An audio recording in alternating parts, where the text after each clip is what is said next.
ہم اصحاب پیغمبر کو مانتے ہیں، اصحاب حکومت کو نہیں مانتے۔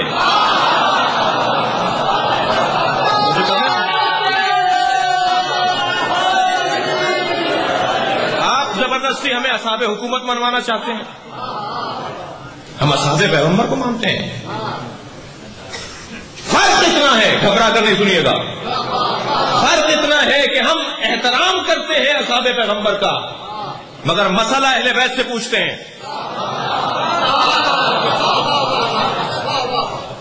مسئلہ اہل بیت سے پوچھتے ہیں۔ نماز جماعت کے بعد جب مولانا مصافحہ کرتے ہیں، ہم نماز پڑھ رہے تھے، ہم نے مصافحہ کی آگے بڑھ کر مولانا سے، ان کے برابر میں ہمارے والد بھی کھڑے تھے جو ان سے 20 سال زیادہ تھے عمر میں۔ ہم نے اپنے والد کو سلام کیا، انہوں نے ہمارے سر پہ ہاتھ رکھا، دعا دی، اور وہ برابر میں کھڑے ہی تھے کہ ہم نے مولانا سے مسئلہ پوچھ لیا جو ان سے 20 سال عمر میں چھوٹے ہیں۔ تو نمازیوں میں سے ایک صاحب نے آواز دے کر کہا کہ مولانا آپ نے اپنے والد کا احترام نہیں کیا۔ ہم نے کہا صاحب ہم نے اپنے والد کا احترام کیا، انہوں نے ہمیں پیار کیا، انہوں نے ہمیں دعا دی۔ کہنے لگے نہیں، احترام کیا ہوتا تو آپ مسئلہ پوچھتے۔ تو میں نے کہا بھائی محترم اور ہوتے ہیں، مرجع اور ہوتے ہیں۔ اصحاب پیغمبر محترم ہیں مگر مرجع اہل بیت ہیں۔ مسئلہ اس سے پوچھا جائے گا جو عالم ہو۔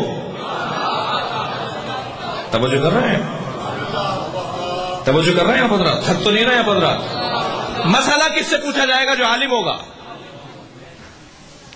کیوں مولا کائنات کو ہم تمام صحابہ پر افضل جانتے ہیں؟